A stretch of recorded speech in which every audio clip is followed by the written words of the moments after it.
Y he llamado este tema Palabra que evita caer. Todos sabemos que estamos celebrando el mes de la Biblia. Estamos celebrando 500 años de la Reforma y durante todo este mes hemos estado hablando de las Escrituras, ¿cierto? En cierta ocasión, un amigo mío estaba pasando por dificultades y como sabía que yo soy cristiano, me llamó, me dijo: oye Joel, ¿qué versículo de la Biblia puedo leerme para alejarme del mal? En otra ocasión, estábamos en un día de ayuno y estábamos leyendo y estudiando un salmo, y leyendo este salmo, un hermano pidió la palabra y dijo: hermanos, este salmo es bueno para hacer liberación.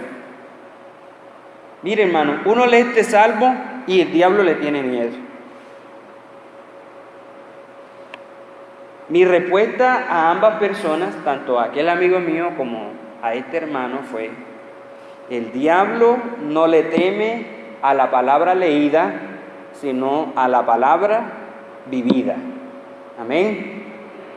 El diablo no le teme a la palabra leída, sino a la palabra vivida.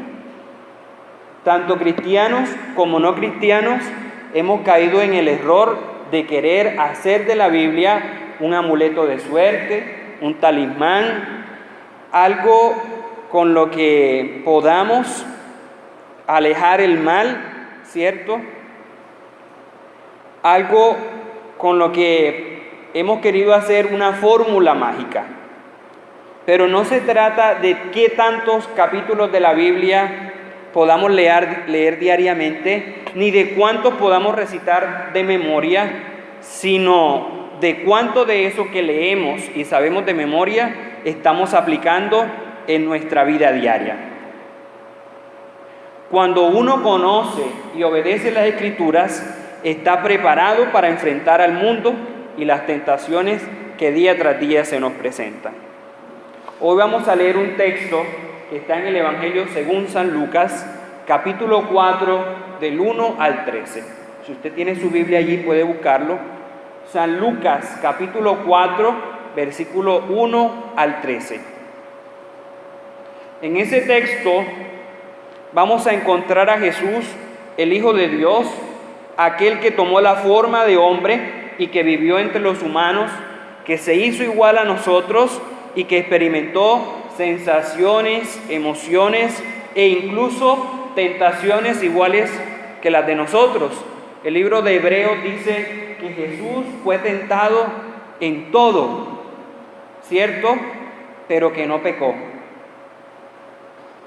Entonces vamos a ver a ese Jesús tentado como Hijo de Dios.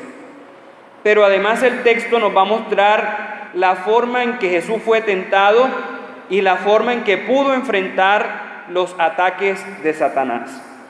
Y el texto nos va a decir que no enfrentó la tentación usando poderes extraordinarios, sino usando las Escrituras y llevando una vida de obediencia sujeta al Padre. De manera, queridos hermanos, que la palabra o la idea con la que yo quiero que usted se vaya a casa en este día es: lea y ponga en práctica las Escrituras para poder vencer. Amén. Vamos a leer entonces Evangelio de Lucas, capítulo 4, versículo 1 al 13. Voy a leer en la Nueva Traducción Viviente. Dice así: entonces Jesús, lleno del Espíritu Santo, regresó del río Jordán y fue guiado por el Espíritu en el desierto, donde fue tentado por el diablo durante 40 días. Jesús no comió nada en todo ese tiempo y comenzó a tener mucha hambre. Entonces el diablo le dijo: si eres el Hijo de Dios, dile a esta piedra que se transforme en pan. Jesús le dijo: no, escrito está. Si usted puede subrayar esa palabra, hágalo. escrito está, la gente no vive solo de pan. Entonces el diablo le llevó a una parte alta y desplegó ante él todos los reinos del mundo en un solo instante. Te daré la gloria de estos reinos y autoridad sobre ellos, le dijo el diablo, porque son míos para dárselos a quien yo quiera. Te daré todo esto si me adoras. Jesús le respondió, escrito está, y se puede subrayarlo, subrayelo. Adora al Señor tu Dios y sírvele únicamente a Él. Entonces el diablo llevó a Jerusalén al punto más alto del templo y dijo, si eres el Hijo de Dios, tírate, pues la Escritura dice, Él mandará a sus ángeles que te protejan y te guarden y te sostendrán con sus manos para que ni siquiera te lastimes el pie con una piedra. Jesús le respondió, las Escrituras también dicen, o escrito está, no pondrás a prueba al Señor tu Dios. Cuando el diablo terminó de tentar a Jesús, lo dejó hasta la siguiente oportunidad. Que el Señor nos bendiga a través de su palabra. Amén. Vamos a orar. Señor, te damos gracias porque una vez más estamos frente a tu palabra. Te pedimos, oh Dios, que tú nos hables en esta mañana de una manera muy especial y que tú ministres el corazón de cada uno conforme a su necesidad, Señor. Padre, que al abrir las Escrituras, ellas se conviertan en ese alimento para nosotros, en ese pan de vida, Señor, que nos sostiene, en ese pan, Señor, que nos alimenta y que nos ayuda a vencer. Permite que al salir de aquí podamos poner por obra, Señor, tu palabra y que sea ella la que nos guíe, la que nos oriente y la que nos muestre el camino hacia ti.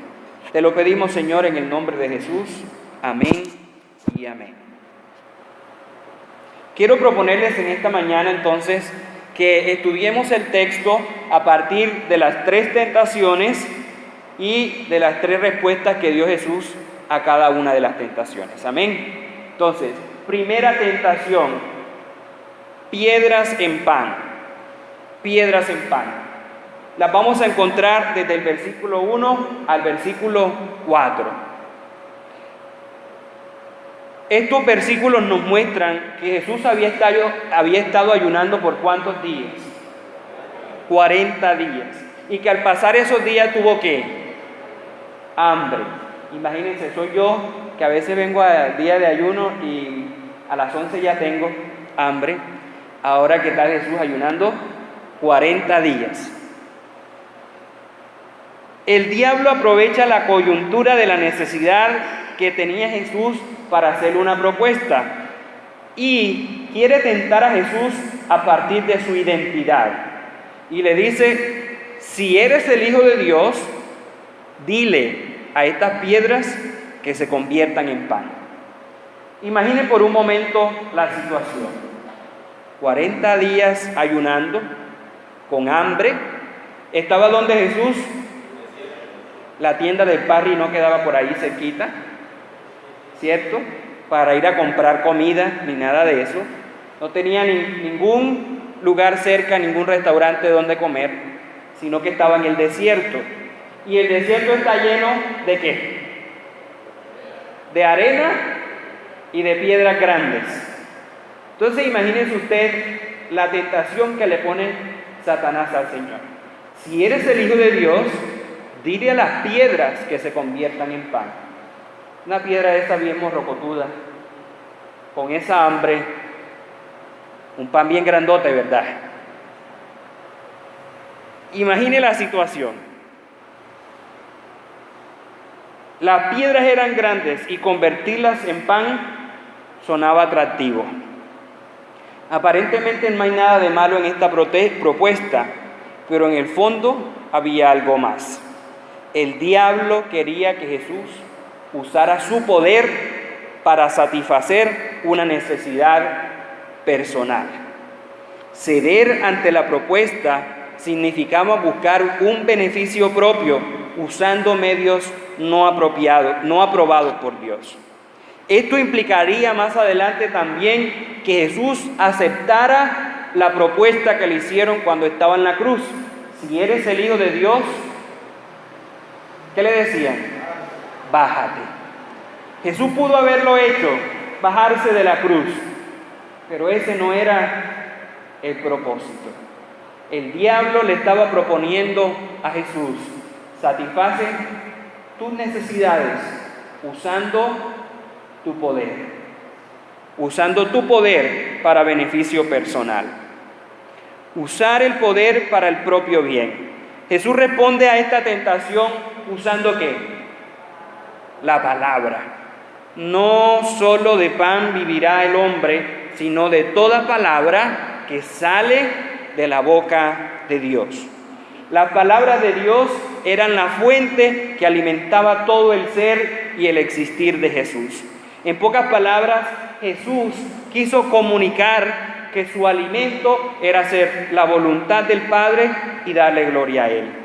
Jesús no haría nada que el Padre no aprobara. Estar alimentado con las palabras que salen de la boca de Dios permitió que Jesús no cediera ante la tentación. Gracias, hermana. Vivimos en medio de una sociedad en la que la gente usa su posición y su poder para su autocomplacencia. Es una sociedad que dice: el fin justifica ¿qué? El fin justifica los medios.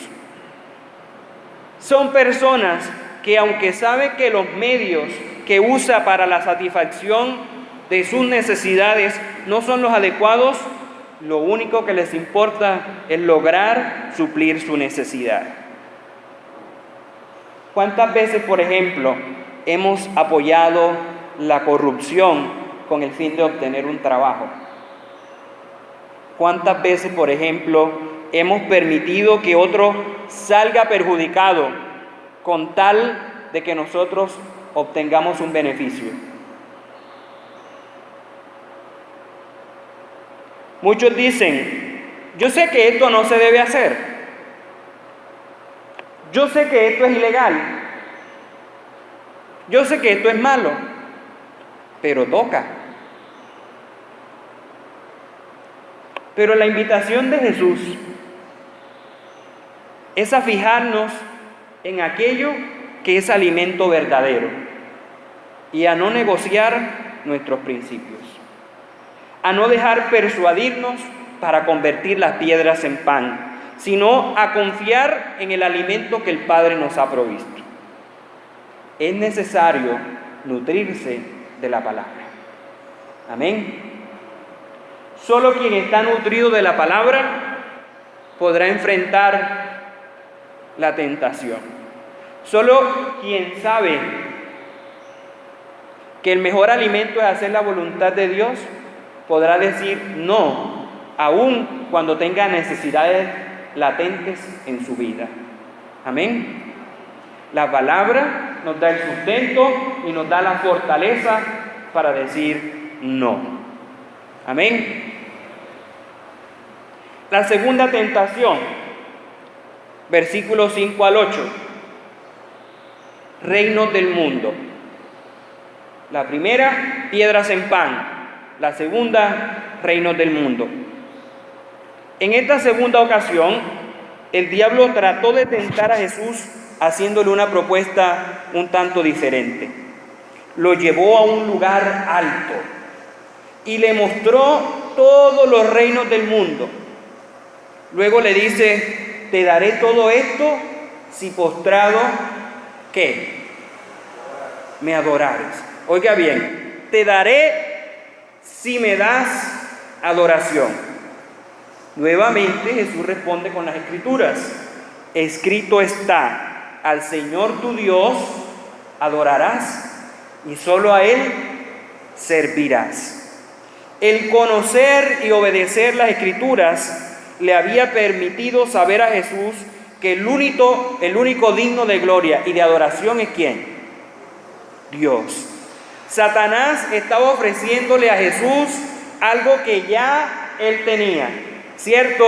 La Biblia dice, de Jehová es la tierra y su plenitud, el mundo y todo lo que en él habita. Jesús estaba diciendo, tú me estás ofreciendo algo que ya yo tengo. Tú me estás ofreciendo algo que ya es mío. Satanás estaba ofreciéndole algo a Jesús que ya él tenía. Jesús, el rey del universo, la tenía clara su identidad y sabía muy bien qué era lo que él tenía en Dios y quién era él en Dios. Satanás estaba ofreciéndole a Jesús un reino falso. Jesús iba por una meta diferente, por una meta mayor, no por un reino establecido, por la fuerza y por el poder político, sino por un reino de poder y de amor, por un reino establecido a través del perdón y de la reconciliación. A partir de aquí yo puedo sacar algunas aplicaciones. Número 1,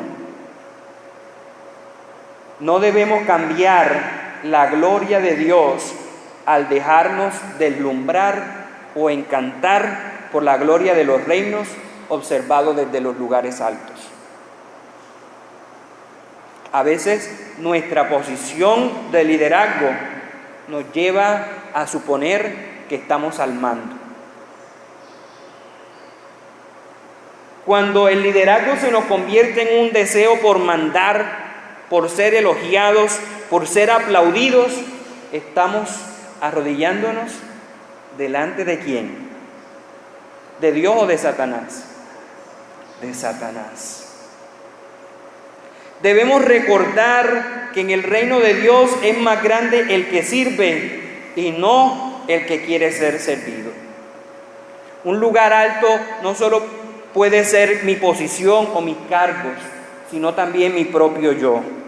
Tratar de mirar las cosas por encima, no con la perspectiva del cielo, sino por encima del hombro. Eso es estar en lugar alto, eso es ceder ante la tentación.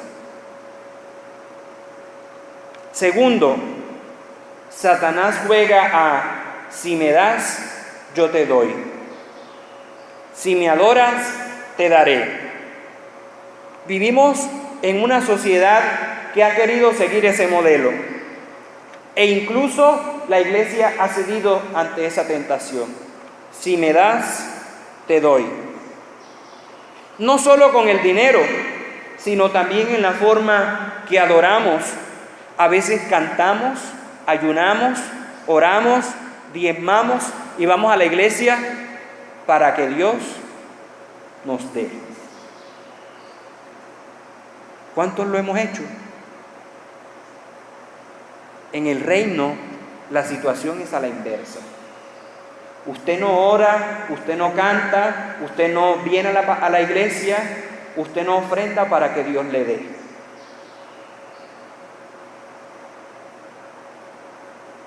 En la lógica del reino, nosotros alabamos, nosotros adoramos y nosotros servimos porque Él nos ha dado, no para que Él nos dé.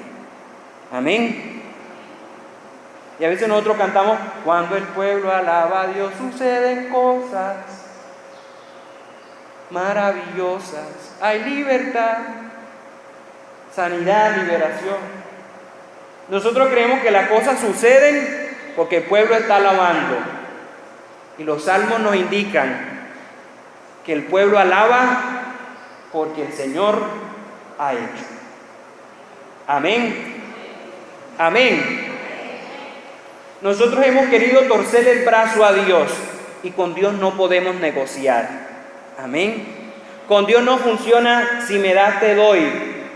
Las cosas que recibimos de Dios las recibimos por pura gracia. Amén. Amén. Tercero, al conocer y obedecer las Escrituras, estamos en la capacidad de saber lo que tenemos y lo que somos en Cristo.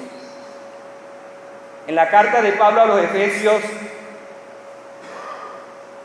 Pablo les dijo, hemos sido bendecidos con toda bendición espiritual en las regiones celestes.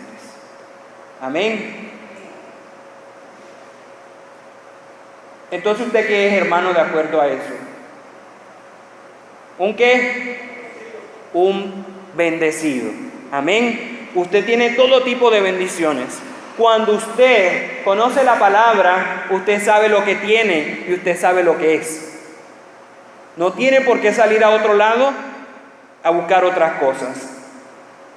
Muchas veces hemos abandonado el brillo de su gloria y hemos corrido otras cosas superficiales por seguir lo que Satanás nos ofrece.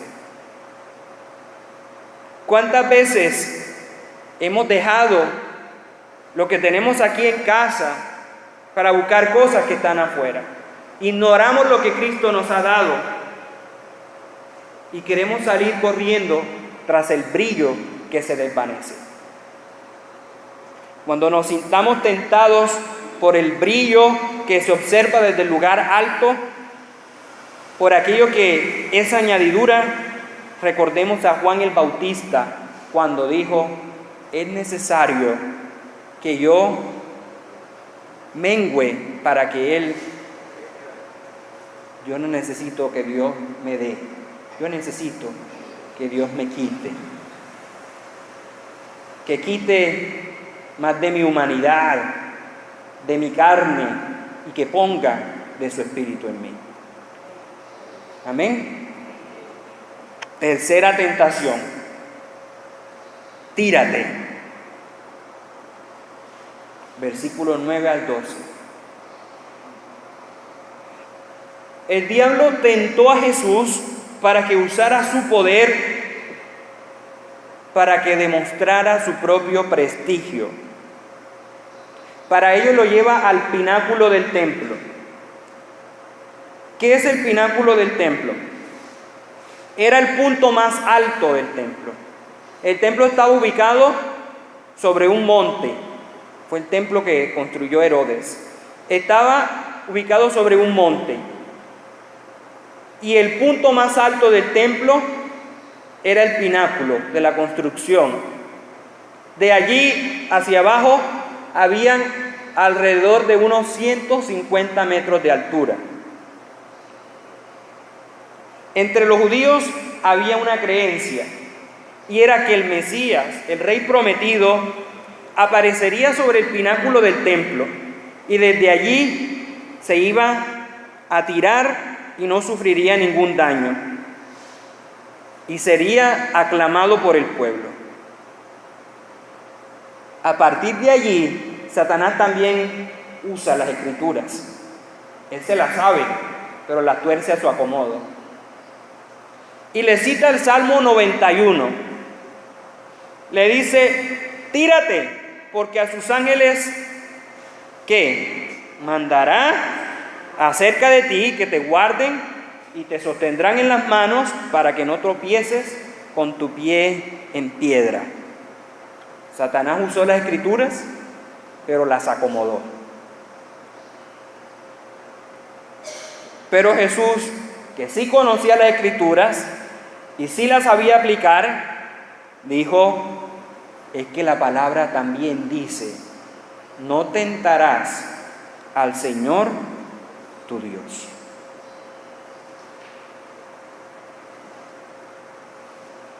Jesús nunca usó su poder para mostrar shows o espectáculos. Usted recuerda que cuando Jesús hacía milagros, ¿qué le decía a la gente?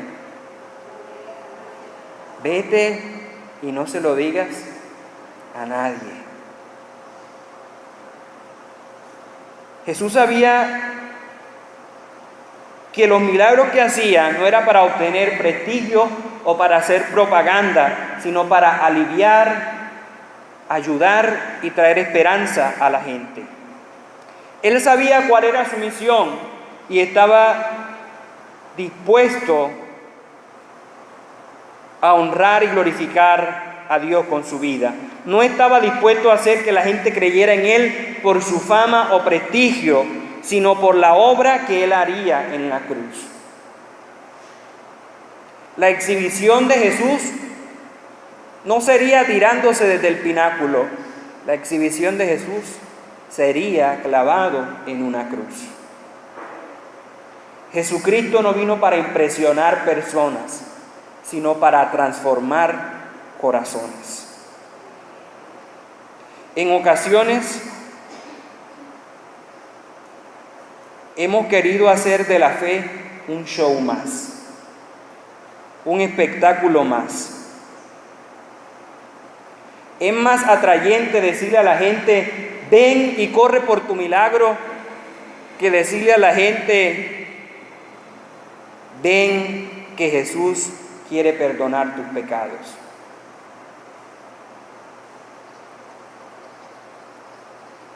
De manera muy personal, podemos caer en la tentación de llenarnos de orgullo, de tratar de impresionar a los demás con nuestras obras,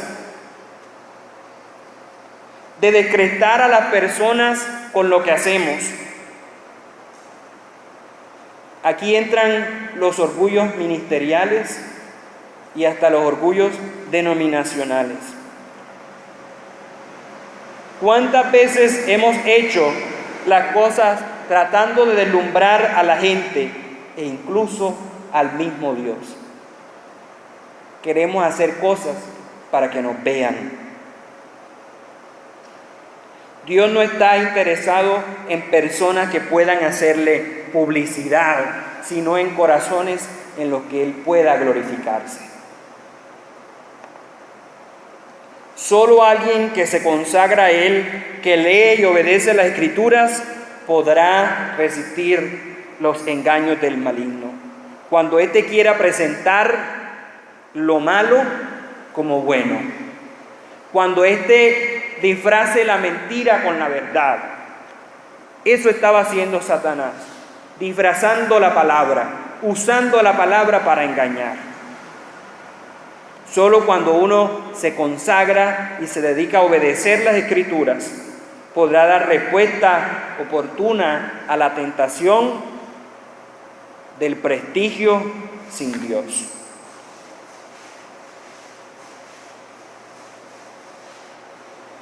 El episodio de la tentación de Jesús nos muestra entonces la importancia de la palabra de Dios en nuestras vidas. No basta solo con leerla, sino con ponerla en práctica. Como les dije anteriormente, el diablo no le tiene miedo al Salmo 91. Vea que él se lo sabe y también lo recita. A veces creemos que el Salmo 91 nos va a proteger de cosas. Y está la Biblia abierta en el Salmo 91 en la casa. Lo que nos evita de caer en la tentación, lo que nos evita de ceder ante los engaños de Satanás, es que vivir lo que la palabra dice que debemos hacer. Vivir conforme a las Escrituras, llenarnos de su espíritu por la lectura de la palabra. La Biblia es el medio por el cual Dios se comunica con nosotros. Ya lo decía Keila esta mañana. Es a través de ella que recibimos orientación, guía y sabiduría para vivir. Cuando amamos y nos deleitamos en los mandamientos del Señor, podremos tener vidas rendidas a Él. Debemos dejar que Dios nos hable a través de ellas, escucharlo y obedecerlo. A veces escuchamos la voz de Dios, pero no la obedecemos. Y esta mañana cantábamos, quiero escuchar tu dulce voz rompiendo el silencio en mi ser. Sé que me harías estremecer, me harías llorar o me harías reír. Y cuando Dios nos habla, escuchamos, pero entra por aquí y sale por aquí.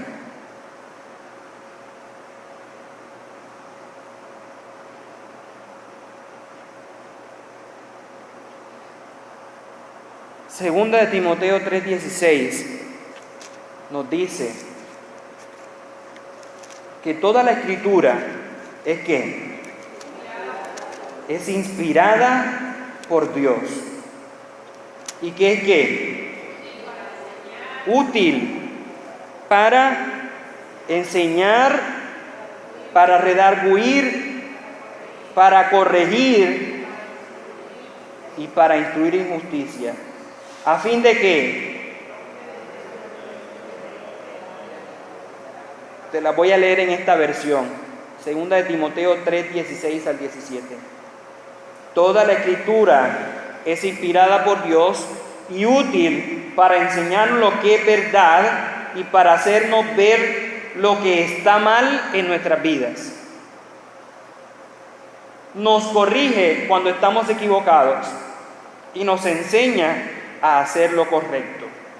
Dios la usa para preparar y capacitar a su pueblo para toda buena obra.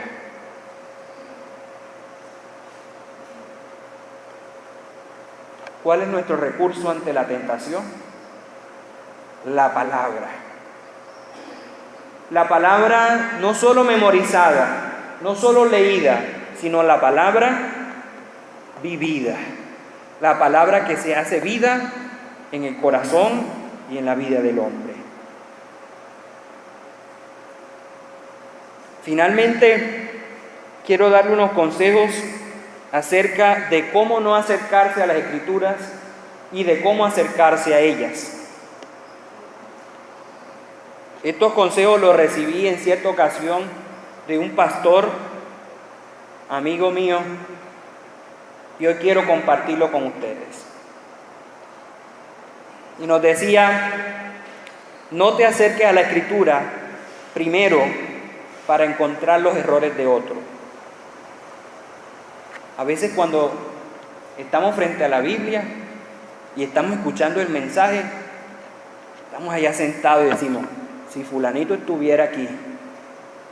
Esta palabra era, mira, en el clavo para él, apropiada para ella. Hombre, ¿cómo hubiera deseado que estuviera aquí? Como nos acercamos para ver lo que le sirve al otro, se nos olvida lo que nosotros necesitamos. También me decía, no leas las Escrituras en clave de promesa, porque a veces solo vamos a la Biblia buscando las bendiciones y se nos olvidan los mandamientos. Y al lado de cada promesa hay un mandamiento.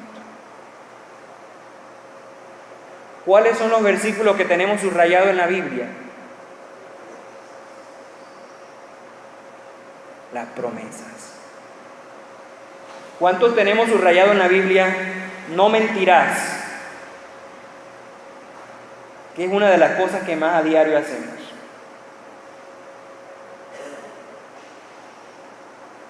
Tercero, no leas la Biblia como degustador de la palabra. ¿Usted ha ido alguna vez a un almacén o ha ido caminando por la calle y ve que ahí están de muestras gratis, cierto? Uno se acerca, le dan a probar la nueva bebida que salió, el nuevo café, uno se acerca y le dan la bebida y prueba, ¿cierto? Delicioso, sabroso. Bueno, aquí está vale 20. No, gracias. Degustamos y nos vamos. Muchas veces nos acercamos a la palabra como degustadores. ¡Qué palabra! ¡Qué poder! ¡Qué delicia! ¡Qué bendición! Y cuando salimos, se olvidó la palabra.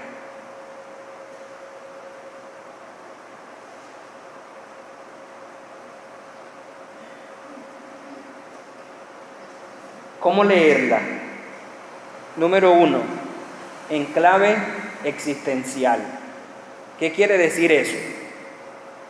Que la Biblia tiene un mensaje para mí. Diga, para mí. Para mi hoy, para mi ahora, para mi propia existencia. Amén. Así debo leer la Biblia. Y segundo, debo leer la Biblia como un libreto. Amén. ¿Cómo así como un libreto? ¿Qué es un libreto? No me digan que el esposo de la libreta.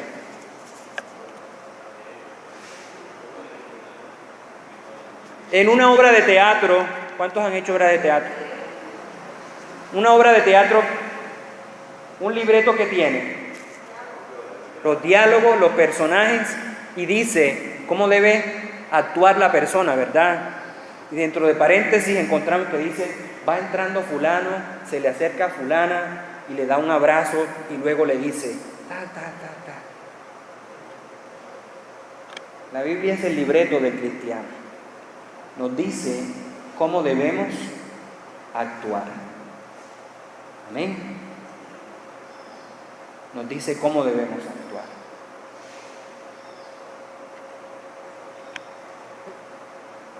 Para concluir, hermanos, recordemos que las Escrituras, la palabra vivida, nos evita caer. Amén. Sé que todos ustedes y yo luchamos todos los días con algo. Todos enfrentamos tentaciones. ¿Sí o no? El que diga que no tiene tentaciones, quién sabe qué tipo de persona será. Porque Jesús mismo fue tentado en todo. Aún Jesús fue tentado en todo. Y cuando dice la Biblia que en todo, fue en todo. Tuvo tentaciones sexuales, tuvo tentaciones económicas, tuvo tentaciones de todo tipo. ¿Sí o no? Entonces, el que diga que no es tentado, no sé de qué mundo será.